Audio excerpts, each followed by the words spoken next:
Welcome to Affect Autism, where we use the developmental individual differences relationship-based model to empower parents in how to bring out your child's desired and highest potential using play therapy. This week, we have a new special guest with us, Virginia Spielmann, and she has quite a list of credentials here. Virginia is a trained occupational therapist who has currently moved to the United States. She is working on her registration in Colorado. She's also a DIR expert training leader, and a clinical consultant to the Interdisciplinary Council on Development and Learning, ICDL, the home of DIR Floor Time. And prior, she grew up and lived in Hong Kong and was the founder and former clinical director of SPOT, Speech, Physical, and Occupational Therapy, which was an interdisciplinary children's therapy center. And she also has run numerous conferences and trainings around the world.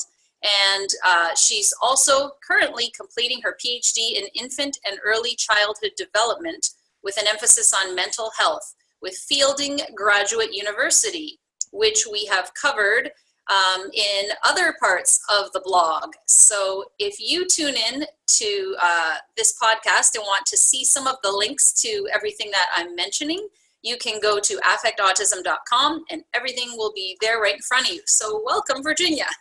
Thank you. It's really nice to be here. It's great to have you. I've heard about you for a number of years, and to finally get to meet you and have this podcast is great. So we're going to talk today about sensory lifestyle. And this is very important because with children who have autism or developmental challenges, including my own son, a lot of our kids have sensory issues. And I would say that's probably the overwhelming majority of our kids. And then there are also kids who aren't autistic who also have sensory processing disorder or other sensory challenges that really, really prevent them from being able to take part in a shared world, to be able to be settled at school, and to be able to just participate in a lot of general activities. So what we tend to do is we tend to visit an occupational therapist, and preferably we like to go to an occupational therapist who has training in sensory integration, and they tend to give you these activities that help your child's sensory system to be calm enough in order to stay regulated, which of course is our first developmental capacity in the DIR model, being able to share attention and be regulated with others. So where should we start, Virginia? Well, I think so much of what you've said is new to many people. The fact that we have sensory systems that are, not part of our conscious thought processes when we're able to develop typically. And the fact that when they're not working well, they can be so disruptive. There's so much potential to disrupt or support the attachment and development process from these sensory systems, these mysterious 9 systems. We learn about 5 senses at school, of course. We learn about taste, smell, vision, sound, and touch, and we forget that there are other sensory systems, or we're not told. So there's our sense of position, where we are in where our body parts are in relation to each other, and that we call that the proprioceptive system, and that tells us how much force is being used or we need to use, where our feet are on the ground, all of those things. And there's also our little spirit level in our, just here in our inner ears, the vestibular system with the liquid that moves around and tells us where our head is in relation to gravity. Also is like the traffic control tower for the rest of the sensory systems, and really helps us to be, like you said, regulated, calm enough, alert enough, and available for all of the opportunities around us. And then we have all our internal senses, the sense of our stomach gurgling, hunger, thirst, all the visceral senses that we call interoception. which also we can be over responsive to, we can be under responsive to. We can, you know, when our little infants are getting used to those sensations, we all remember the wide-eyed look as they hiccup or when they need to burp, and this sense of alarm, something's happening inside me, and the parent through the relationship says, oh, it's okay, it's just a hiccup, and helps you learn and code how much should I prioritize this sensation? And eventually the little infant is able to habituate to those interoceptive experiences. But our children who find those experiences more alarming or are not aware of those experiences and therefore, you know, can't manage hunger and toilet training and those sorts of things, or our children who can't access the relationship piece, interoception remains a problem rather than something that they integrate and are able to remain organized through. So I think the first thing in this conversation that you so brilliantly set up is just sensory systems have huge potential. They've got lots of promise to help us be organized, but when they're disrupted or disorganized or there's poor integration, they also have potential for peril and to be very, very problematic in some of the most important areas of development, and yet they don't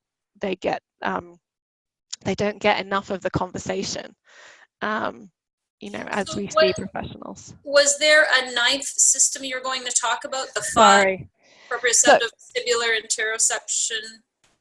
yeah, so we've got so some people break down proprioception, but probably we won't go into that. We won't go into that in as much detail. It's getting into the weeds a bit, but some people, proprioception can mean to some people your sense of position, and you can use visual proprioception, and it can be talked about as kinesthetic sense as well.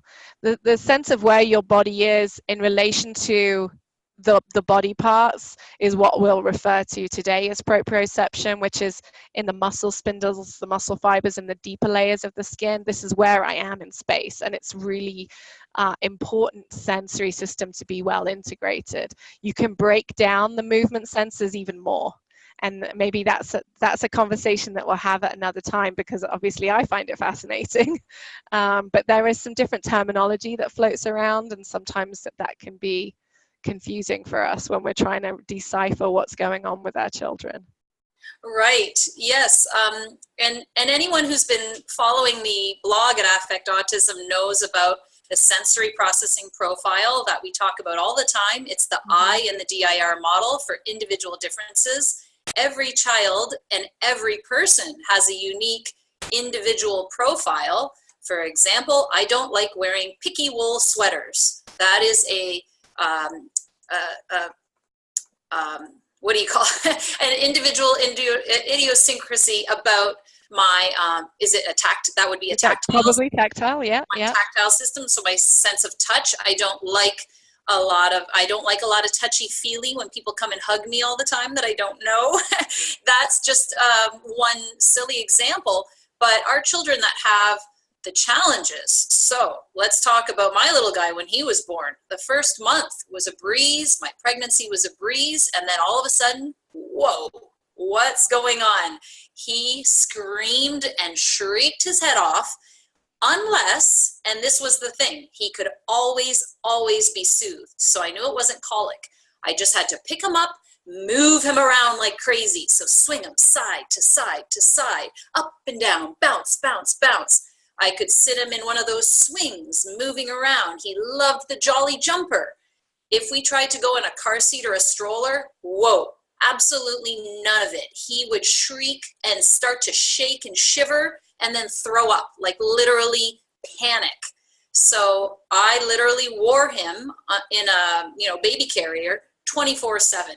And he was born the summer Michael Jackson died. There were so many nights at 3 a.m. I was just had on, Michael Jackson songs, swaying back and forth till I sit down in the nursing chair and finally he's asleep. And then, the second I sit down and up again, up and up and up, and breastfeeding every 2 hours until he was like almost 2.5 years old. And then he was hospitalized. So he just had that constant need for movement and input. And let's move on to toddlerhood, where he constantly, and to this day, needs to move, cannot sit still for 1 second, always has to be doing something. When he started walking, no matter where we were, he'd stick his finger in whatever little hole he'd see in the wall. Anytime there was a little screw, he had to go touch it and feel it. Anytime there were little specks on the carpet, he had to go look at them and pick them up. So all of the different things that he would notice and want to touch, and squeeze his body into tight places between the dresser and the wall, and bump into people as we'd be walking in the busy Toronto subway corridor. He'd always want to bump into people, and he would run at full speed at home and crash into me or my husband to feel that sense against his body. And so he's a sensation seeker, but even like most profiles, certain things he has an aversion to. So instead of seeking, he's aversive to a lot of touch. And he was aversive to getting his hands messed up in certain things. Although my husband says that's because of me being a tidy, neat freak, wiping his hands while he was eating all the time. But this is just to introduce the concept to our listeners about how every child has different, whether they seek or they're overwhelmed by hearing, like the kids that need to wear headphones, or their vision. If it's visually distracting, then, forget about trying to get your child to pay attention or listen if they're constantly seeing everything around them. And then we talked a little bit about the sense of touch. We talked about proprioception, seeking that body stimulus, the sense of movement, vestibular. Taste. I know children at a friend of my son's who literally throws up at the smell of apples and has a hard time with his diet because so many things literally make him physically ill. So before we get into what we do about it, do you want to add anything about the individual profile? Well, I think what you're saying really nicely is that every child has a different sensory profile, or a different.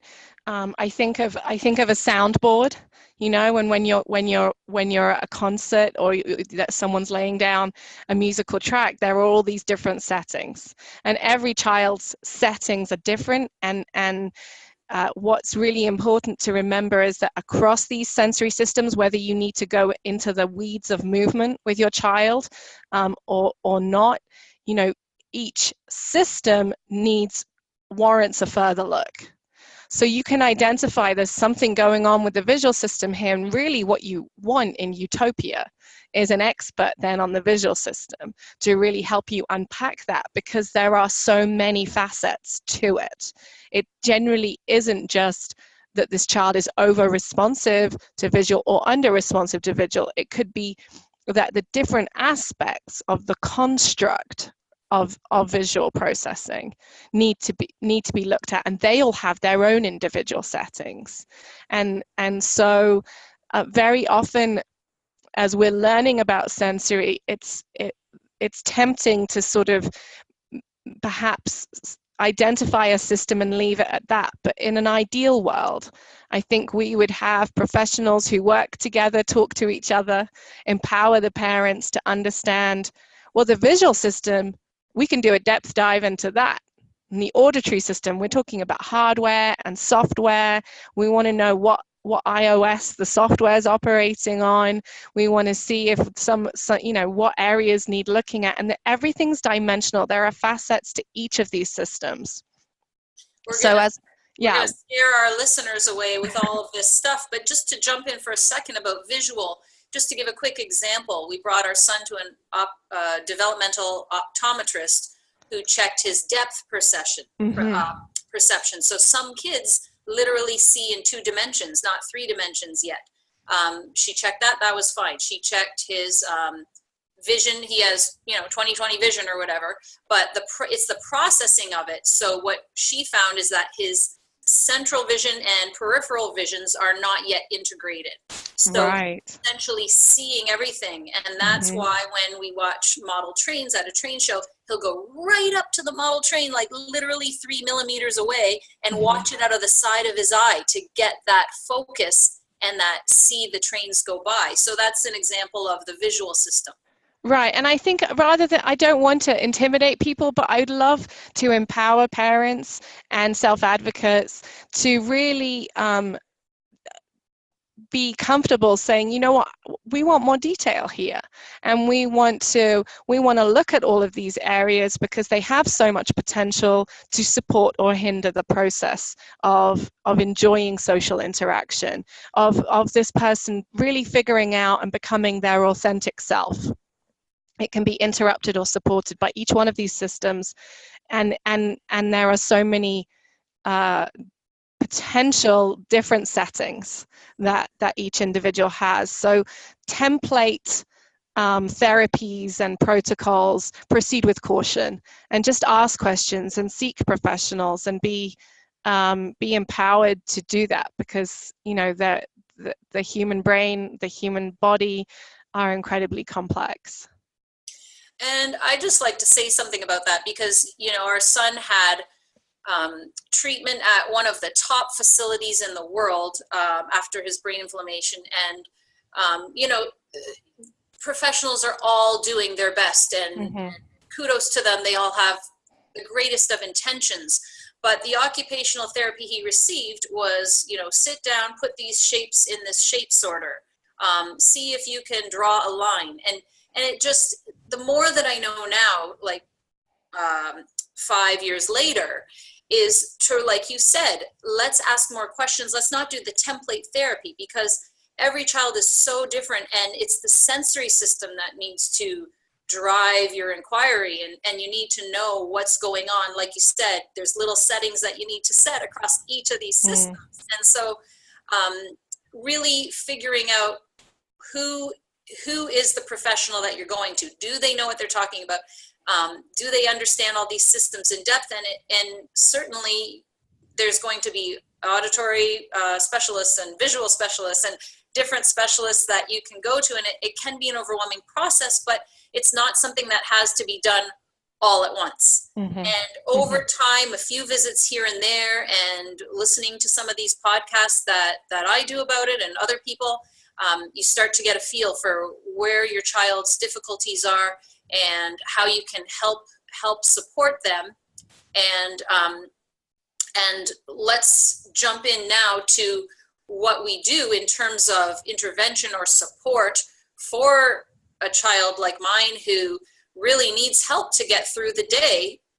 Otherwise, he's just dysregulated the whole day, and it can be very frustrating and uncomfortable for him.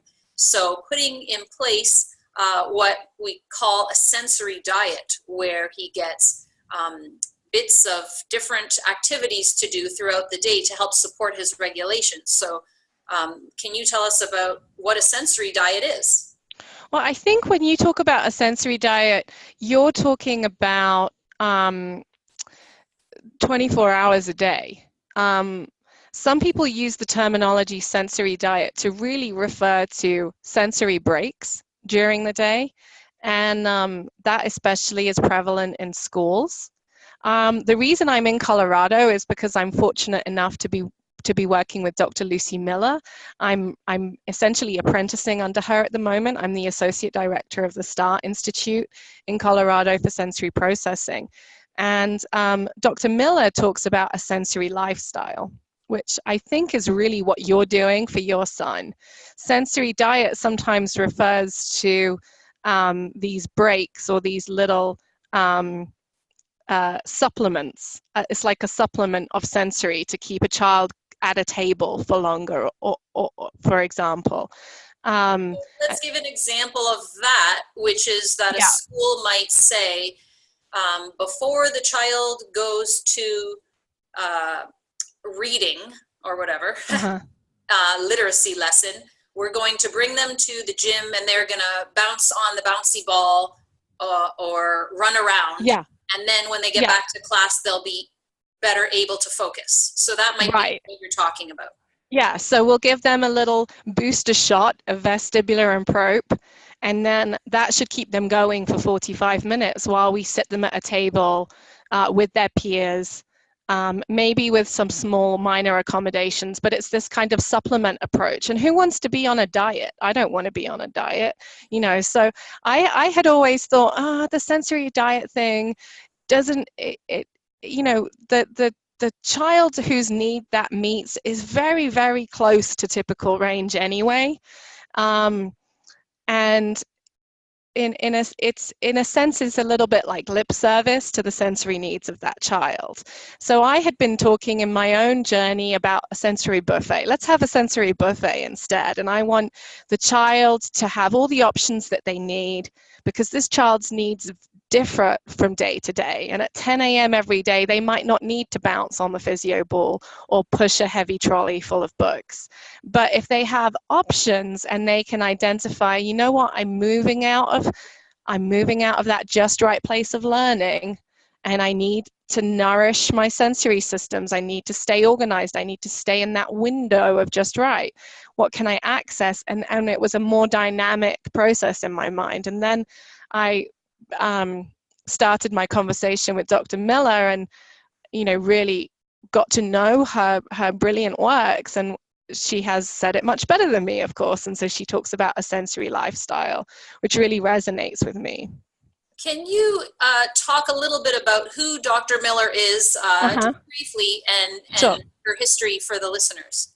Sure. So Dr. Lucy Miller trained under Jean Ayres, who is really the genius mastermind behind sensory integration theory. And Dr. Jean Ayres' work was way ahead of her times. She really was a pioneer. And Dr. Miller started off studying with her after she had had her own sensory stuff going on and discovered occupational therapy and committed herself to this field. And she then also studied with Dr. Greenspan and Dr. Vida, and she did psychoanalysis as well. And so she developed this way of working that is very DIR, very combines sensory integration and utilizes sensory integration theory with relationships and regulation as key. And so she has this center in Colorado, which I'm now fortunate to be part of, where we have this interdisciplinary team, and we really try to utilize this framework that she's developed, which is called the STAR frame of reference. She's done a lot of studies. She campaigned for a long time to get sensory processing in the DSM as a standalone disorder, because some children do have sensory processing without the other aspects of perhaps an autism diagnosis or an ADHD diagnosis. And let me just say to the listeners who aren't familiar with the DSM, it's the Diagnostic and Statistical Manual, that if a child is going in for a diagnosis of anything, ADHD, autism, other things, they look at this Diagnostic and Statistical Manual to see, does the child fit this criteria for a particular diagnosis? And a few years ago, they remade it, and now it's at volume 5, I think, the DSM-5. So yeah. It's one manual that's used for diagnosis. Again, that's probably another conversation for another time. It's not my favorite book in the world, but that was a big part of what she did, was trying to campaign for recognition of that so that those children could get services. It did get included in the latest one as a part of the autism diagnosis. So it finally got recognized as that. And the evidence, frankly, is showing that, probably 95 to 100% of children with autism have a sensory component to what's going on. So, her work is at spdstar.org, and she's published a couple of books. She's a fascinating person to work with. And she really coined the phrase sensory lifestyle.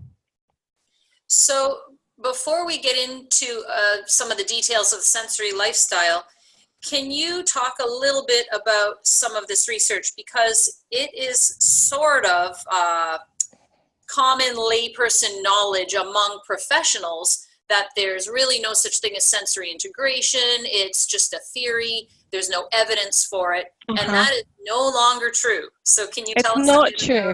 about the stuff in, I think it was in New Jersey, you said some of the latest studies they're doing? I'm trying to think which ones I might have been referring to. I mean, at the end of the day, for people to say sensory integration isn't a thing shows that's pretty archaic to say that nowadays, because with everything we know about child development, we know that the sensory systems are critical to organizing a human being, and they're the first systems to come online in utero. So and they can be disrupted and they can be disorganized. So when people say sensory integration isn't a thing, they can't possibly be saying we don't have sensory systems. I think what they're generally trying to say is that one of the big questions that people had was, can it be a thing all of its own, where the only difficulty a child's facing is that their sensory motor development is poorly integrated, that they have challenges in this area.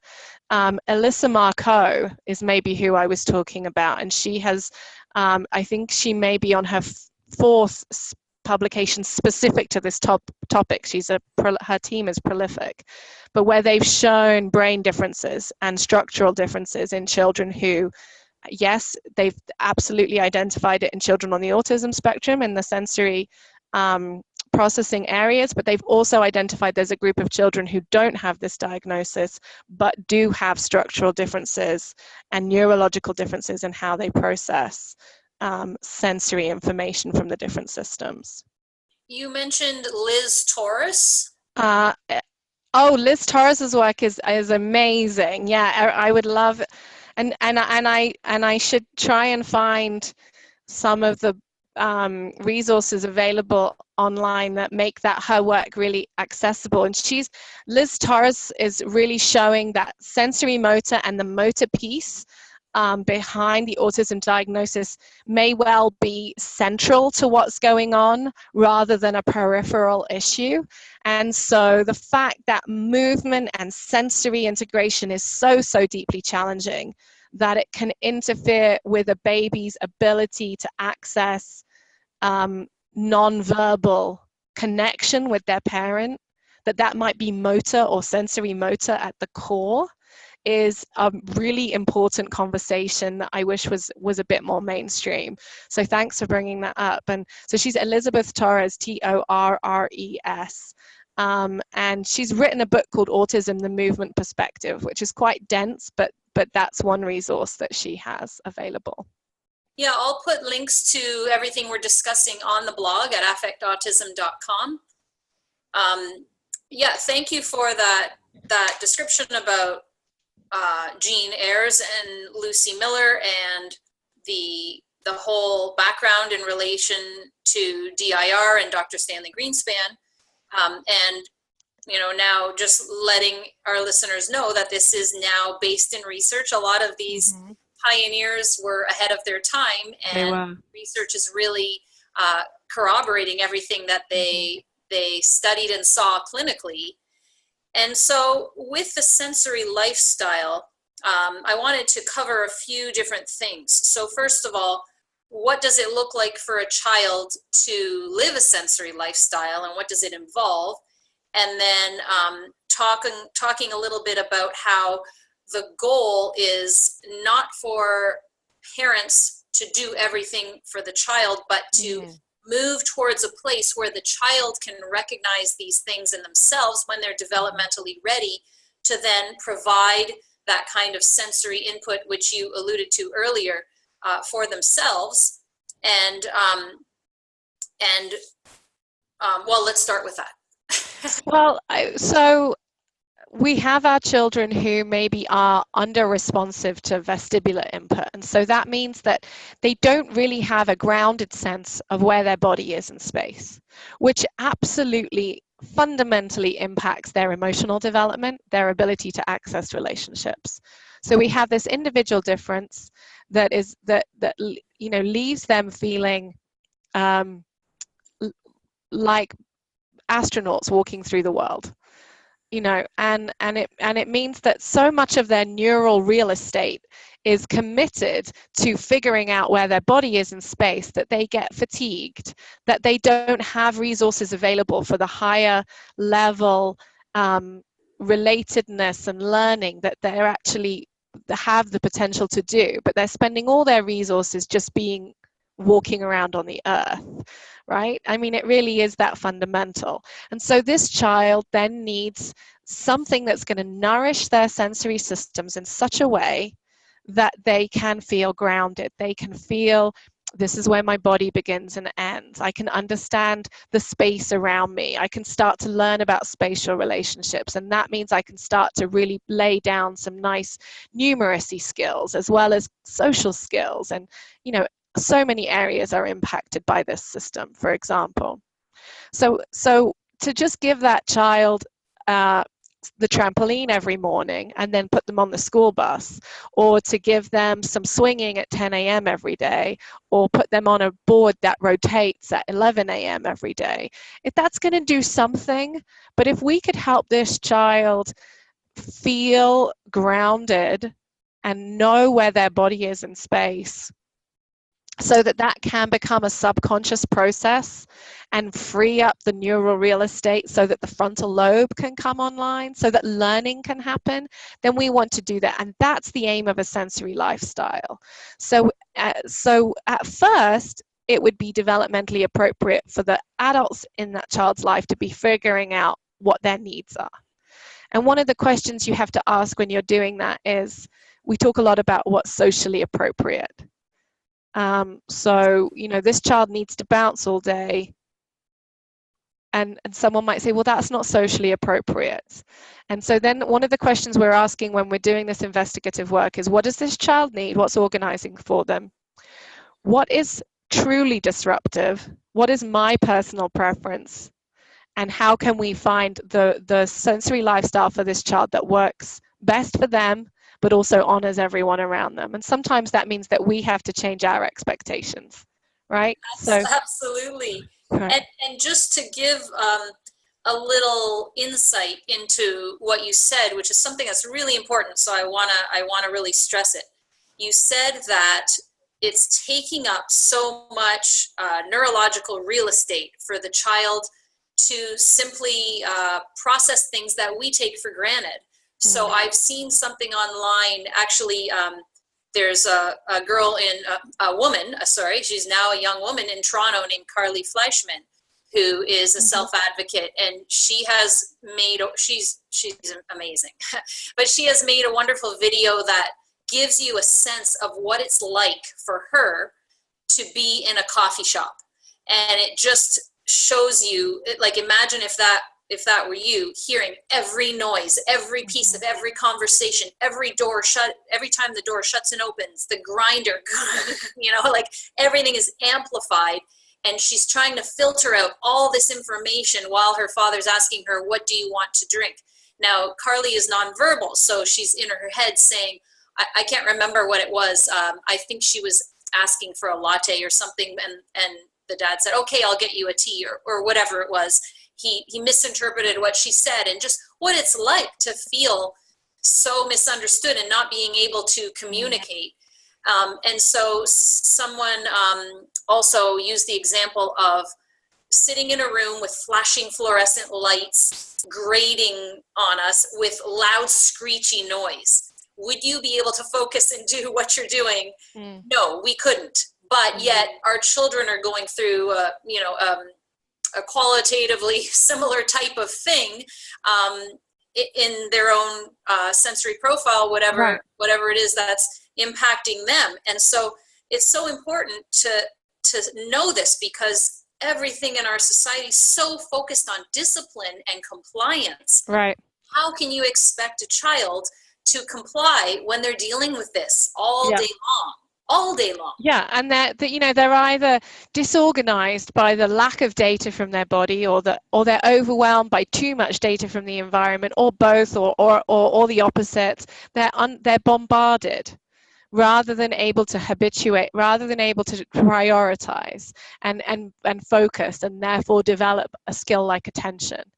And so what we want from a sensory lifestyle is to figure out, how do we make these processes support these processes as much as possible and bring them down to subconscious level again, so that our children can engage and learn and figure out who they are in the world and what does give them joy and what they want to contribute, rather than normalizing them so that they can sit at a table. When the goal of therapy or a school is to get a child who can sit in a classroom, I find that very worrying. But when the goal is for a child to joyfully engage with the world as an active social agent, then we're talking about a sensory lifestyle, and we're talking about questioning our own expectations and just providing what that child needs. And so some children need to bounce on a trampoline all the way through speech therapy, and that's what's going to help them be there and be integrated and have all, be online. Every area is online, and then you're figuring it out. And then other children, they need a sensory backpack with noise reduction headphones, not ear protectors that block out all the noise, but that just filter enough so that it isn't like being in the middle of a subway all day long. And then there are different types of lenses and glasses that can work for our children, and some of this is trial and error, and it doesn't have reams and reams of data behind it, but it is able to, I've had children put on a yellow lens and just sort of go and take a deep breath, and it's just brought them to this better place. And we're thinking about that window of arousal within which they can operate, and we're trying to support their sensory systems to keep them there for as long as possible. And so we're looking at all the way through the day, what options does this child need to have available? And then at first, developmentally, we're the ones saying, I think you're looking kind of we might use an analogy like, you're a bit like Tigger right now. I'm wondering if we can help you finish this piece of work by maybe doing this. Or, even when the kid's younger, we would use less words, but we would say, oh, something doesn't feel good, maybe we should try. That's the kind of thing we're going to do. But then what we want is these children to be self-aware and able to say, I need some gum and I need it all day long. And I'm going to listen to music while we do this piece of work. And I know exactly the music I need to keep me just right. And I can't sit on that chair. I need to identify that I need a piece of furniture that moves all day long, or that supports me better, because this is too much. This chair is too hard for me, and I have to concentrate so hard on sitting in the chair that I can't listen to the teacher. So we want children who can self-identify and self-advocate. But that's a developmental process in itself. So it's sort of thinking about all of these things. It's a very dynamic process. And let's talk a little bit about, because I think we can't drive this home enough, because the developmental approach is just not the norm, and it should be. Mm-hmm. What you mean when you say it's a developmental process in itself. Mm-hmm. So to me, that means, and you can elaborate and or correct me, is that this is not something that we're just going to try, and then that doesn't work, so we try something else, and then it's resolved. This is something that not only takes time to figure out, mm-hmm. but it's also something that continually changes as the child develops, and as the child integrates more parts of his or her sensory system, which I assume kind of happens naturally, as well as with for lack of a better term, intervention into doing different sensory things. With practice, the child's system will start to integrate, and then over time they're going to grow, and then they're going to have hormones, and then all of these things are going to change. All again. So when you say it's a developmental process, how would you describe that? I think it's multifaceted. I'm never one for the simple answer, sorry. But, I think what we're doing is we're taking a process, we're bringing a process that we take for granted out into more conscious thought. So, when you and I were growing up, we were learning how to manage our own sensory systems, but it just wasn't really talked about. And I rocked on my chair. I rocked on my chair all the time, and I doodled. I needed to be doing something with my hands to listen to the church sermon or the lecture or the, you know, and I chew when my arousal level's going down. So I would chew gum or I would chew candy, and you know, I was right. I was learning to manage my sensory systems, but it wasn't being pointed out to me. And what I find so funny is that I struggled at school to sit still and learn. And when I went to a university, I was allowed to stand up and walk at the back of the classroom. Okay, I was doing an occupational therapy degree, but why are we expecting our little learners to sit still and listen to really, really hard things, but our adult learners are allowed to walk around and listen, and we know that they're still listening to us. So we have what we're doing is we're taking a subconscious process that we take for granted, and we're bringing it out into conscious conversation, and we're trying to scaffold it deliberately. We're also trying to question our expectations on children, even in typical development, about how they manage their sensory systems and are able to organize and pay attention to things and be communicators and tolerate school bells that sound horrendous and all of those things. So we're trying to question the norm, bring something out into the open, and we're also trying to foster self-understanding and self-advocacy, which really is going to come much later in some of our children. And we can't expect, even in typical development of children under, I would say, 7, 8, or 9 years old. So that for me is thinking developmentally. It's questioning our assumptions. It's looking at something that we take for granted, and it's supporting our children to become independent in it over time. Yeah, and I was thinking of things that I did or people I know did. Like I still bite my nails constantly, and that's just an example of something that you need to do. Other people I've heard of that have to spin around in their chair a few times, you know, every so often, and these are not questioned. Yet when we need to do this for our children with challenges, all of a sudden there might be. This is another important point that you mentioned a few times that I haven't highlighted that I really want to highlight now, which is changing our expectations. Because every parent out there knows, like I do, that when you bring your child who happens to be a mover and a shaker, like my little guy, into a public realm, and they are doing things that are considered not typical, you're going to get the stares. And especially from family members too, like, oh, well, you better stop that because that's not going to work. Like, excuse me, how do you think I have control over my child needing to move constantly, needing to run, needing to bounce, whatever it is? So like you said, we may have this idea that I want my child to be able to do this. Well, guess what?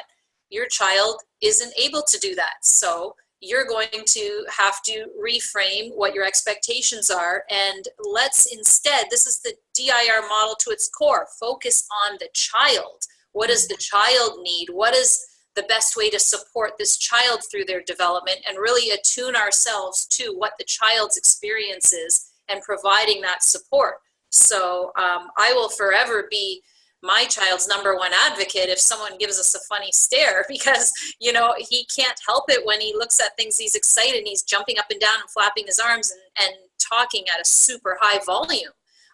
You know, I've developed all kinds of different things I can say to people, like, oh, you know, auditory processing is why he's speaking louder, or say something technical that makes them glaze over, or I'll just ignore them and say, oh, you're so excited. Yeah, isn't that great? And sort of normalizing what he's experiencing. And they may still think, oh, that child's out of control or whatever. But especially when the teachers or people in the child's every day, the people they have to be with every day, are having expectations that the child can't meet. That's where you really need to get in there and educate the people in your child's life about, these are physical, real challenges my child is going through. And this is not something that we can control with discipline or try and enforce and for the child to be compliant. That's just really cruel, in my opinion. And sometimes when we say, oh, this child can't do that, they just do it differently, and helping them find out what their different is. Absolutely. Yeah. And I don't even like saying this child can't do that, because if my child's hearing every day, I can't do this, he can't do that, what's that going to do to his self-image? Like, oh, I'm some kind of letdown to other people, which, you want to always empower your child, and, oh, I know that you can do this. Let's find a way so that, well, I don't even like to do that. I know you can do this, because if he's not ready to yet, I don't want him to feel like he's letting me down. Kids really do want to please their parents when they're young and impressionable, because that's your main caregivers. So let's talk a little bit about details in terms of the sensory lifestyle. So you could make up a fictional child in your head or whatever. Take us through a typical day in a child who has a sensory lifestyle.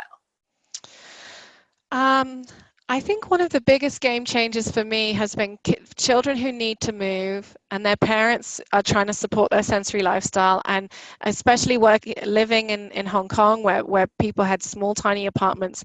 The parent who could install the swing at home for their child, I rarely missed the mark. That would always be such a big piece for these children, because they could get in and out of that swing as they needed throughout the day, as long as obviously they were at home, and having then lycra bed sheets on the bed, so that as they slept, they felt where their body was in space, their sleep was improved. They might have something like the dream pad to give them organizing classical music through bone conduction as they slept.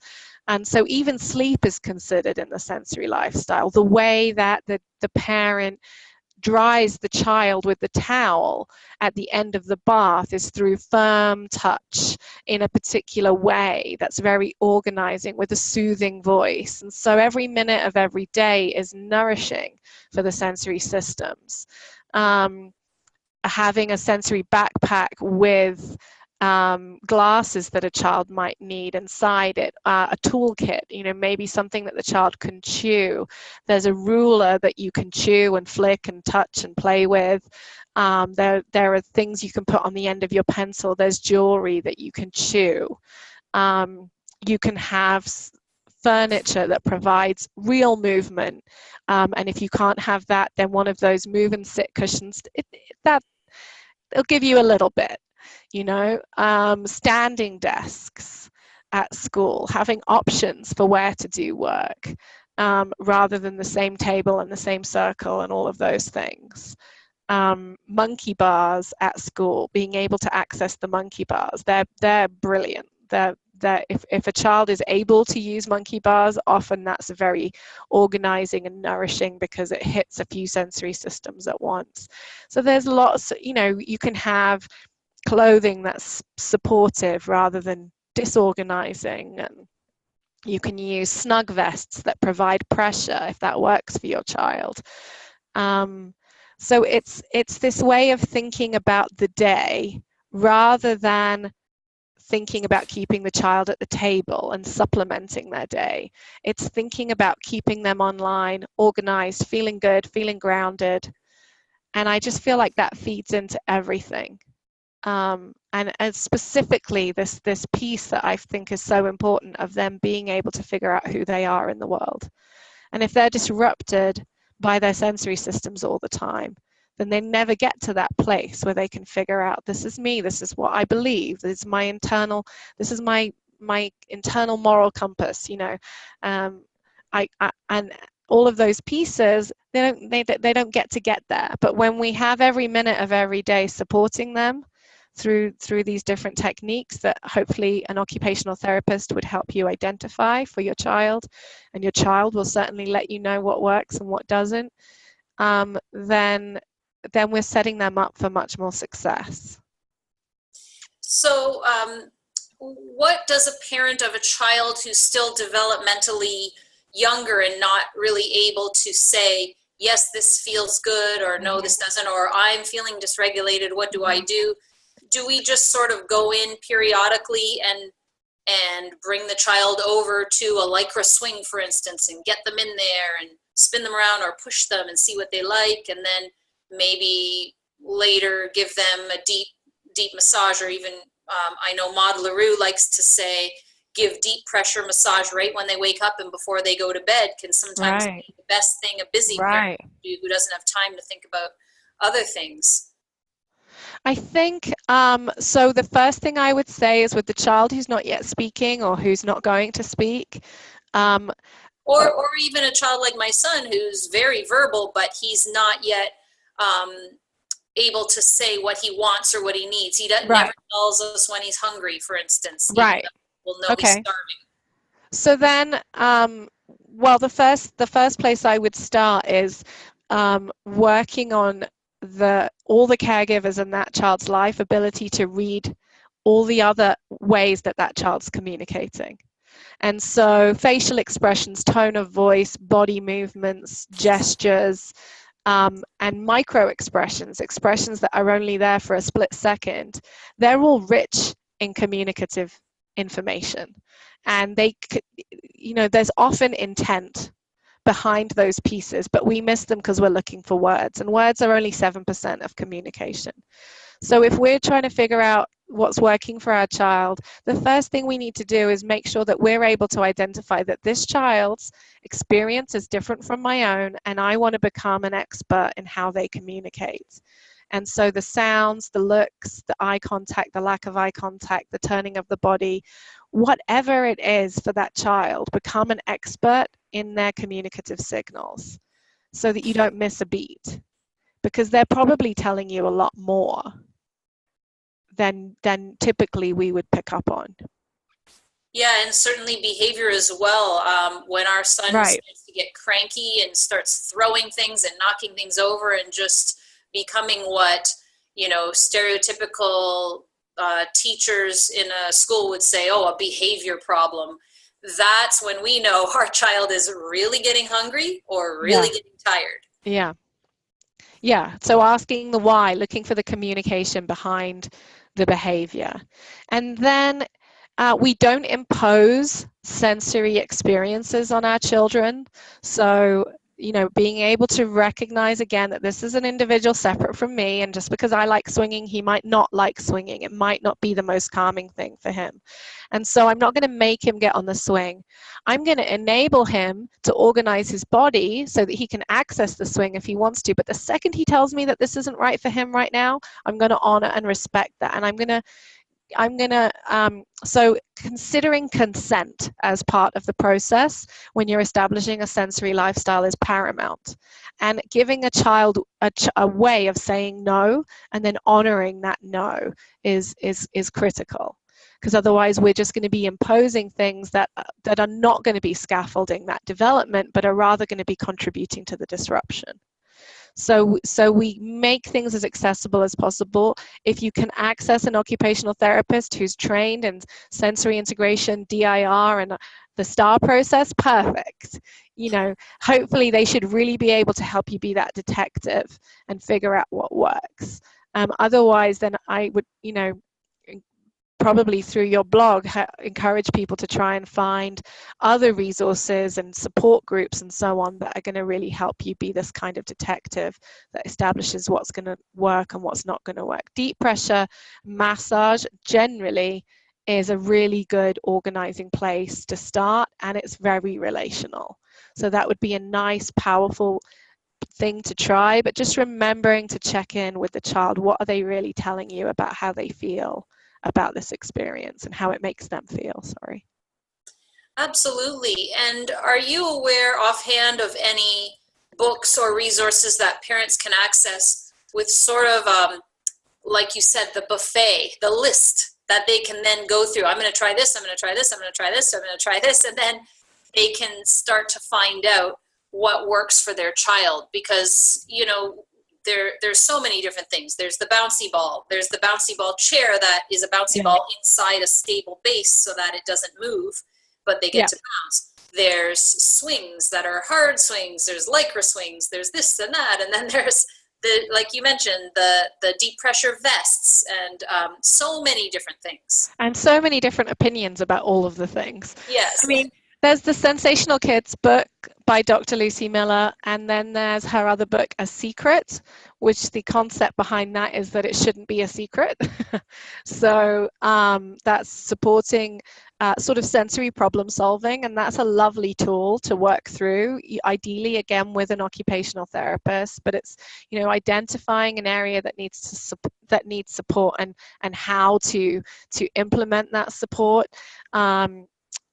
Carol Stock-Kranowitz's books have lists and lists of ideas, so they can be very helpful too.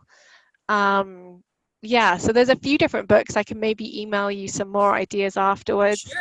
Yeah, I'll list them on the blog post with this podcast. And I think Facebook, if you're on Facebook, you know, you can turn Facebook into a repository of sensory ideas by following different pages and joining different groups. It doesn't have to be, you know, your friend's latest bikini photo or workout statistics. You can modify Facebook to become this exact support so that your feed is giving you ideas every day on, oh, you know, I haven't thought of this, I haven't tried that, yes, I'm on the right track, and those sorts of things.